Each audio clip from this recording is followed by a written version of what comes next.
Hello বন্ধুরা, তোমরা সবাই কেমন আছো? তোমাদের স্বাগত জানাই আমার চ্যানেলের একটি নতুন ব্লগে। তাহলে তোমাদের আমি আগের ভিডিওতে বলেছিলাম যে গরম হচ্ছে, খুব পুকুরে বসে আছি।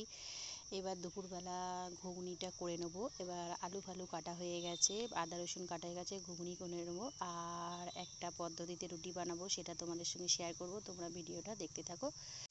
এই দেখো বন্ধুরা, গ্যাস জ্বালিয়ে নিয়েছি, গ্যাস জ্বালিয়ে কড়া বসিয়ে দিয়েছি। কড়াতে একটু জল দিয়ে দিয়েছি, জলটা ফুটে গেলে এর মধ্যে আমি এই দেখো বন্ধুরা, জলটা গরম হয়ে গেছে, তার মধ্যে আমি সুজির প্যাকেটটা কেটে ঢেলে দিলাম। এবার গরম হয়ে গেছে সুজিটা, দেখো ভালো করে নেড়ে নেড়ে নেড়ে নেড়ে, চিনি দেবো না কিন্তু, ভালো করে নেড়ে নেড়ে নেড়ে সুজিটা তৈরি করে নেবো। দেখতে পাচ্ছ তোমরা, এই দেখো কড়াইয়ে সুজিটা নাড়ছি, নেড়ে নেড়ে, দেখো পুরো সাদা ধবধবে সুজি। এবার ভালো করে নেড়ে নেড়ে সুজিটা শুকনো করে নেবো।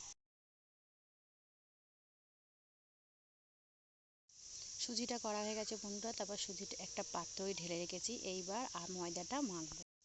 এই দেখো বন্ধুরা, সুজির মধ্যে আমি ময়দাটা ঢেলে দিয়েছি। দেখো ময়দা, তার তলায় কিন্তু সেই যেই সুজিটা তৈরি করেছিলাম, রান্না করেছিলাম, সেই সুজিটা দেওয়া আছে। ওই দেখো সুজি। এবার ভালো করে ঠেসে ঠেসে ময়দাটা মেখে নিই। জল দেবো না কিন্তু, সুজি দিয়ে ময়দাটা ভালো করে মেখে নিই। ওই দেখো সুজিটা দেখতে পাচ্ছ, তলায় সুজি রয়েছে। হাত দিয়ে দিয়ে ময়দাটা সরিয়ে সরিয়ে সুজি আর ময়দা একসাথে মাখছি। এই দেখো বন্ধুরা, ময়দাটা আমার মাখা হয়ে গেল। ভাবছিলাম রুটি করবো, তারপর ভাবছি না, পরোটা করি। নরম মাখা হয়েছে, নরম তুলতুলে। দেখতে পাচ্ছ ময়দাটা মেখে লেচি কেটে রেখে দিয়েছি। এবার পরোটাটা এই দেখো বন্ধুরা, নিজে বসে পড়েছি পরোটা বেলতে। এই দেখো একটা একটা করে পরোটাটা বেলে রাখছি, তারপরে ভাজবো আর একদিকে ঘুগনি বসাবো, তাহলেই রান্না কমপ্লিট হয়ে যাবে বন্ধুরা। তাহলে চলো পরোটাটা করে ফেলি। খুব গরম, গরমের মধ্যে আমার আর রান্না করতে ভালো লাগছে না, কিন্তু করার নেই, খেতে তো হবেই। তাহলে চলো পরোটাটা করে নিই আর ঘুগনিটা করে নিই। এই দেখো বন্ধুরা, কিছুটা পরোটা ভেজে গামলায় রেখেছি, আর একটা একটা করে পরোটা ভাজি। পরোটাগুলো যা নরম হয়েছে, একটা খেয়ে দেখলাম খুব সুন্দর হয়েছে। তোমরা বাড়িতে করে খেয়ে দেখো, খুব ভালো। এই দেখো বন্ধুরা, ঘুগনি করবো বলে আলুটা সিদ্ধ করে নিয়েছি, দিয়ে আলুটা ভালো করে আলু ভাতের মতো মেখে নিয়েছি। আমি ঘুগনিতে ডুমো ডুমো করে আলু দিই না, আমি সিদ্ধ করে মেখে এইরকম করে আলু দিলে ঘুগনিটা।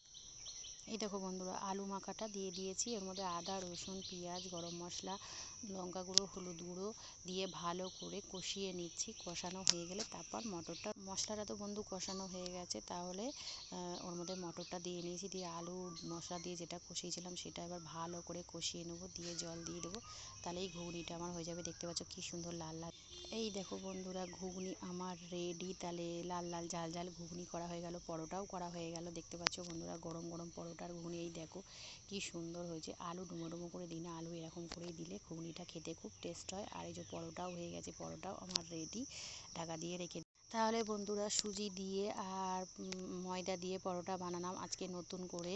তাহলে সুজি দিয়ে পরোটা বানিয়ে খেলাম। তোমরা বাড়িতে করে খেয়ে দেখো, খুব সুন্দর হয়। তাহলে আমরা গরম গরম সুজি দিয়ে পরোটা আর ঘুগনিটা খেয়ে ফেলি। তোমরা আমার চ্যানেলটাতে প্লিজ প্লিজ প্লিজ সাবস্ক্রাইব করো, কমেন্ট করো, শেয়ার করো। আবার পরের ভিডিও নিয়ে তোমাদের সামনে আসবো বন্ধুরা। ধন্যবাদ।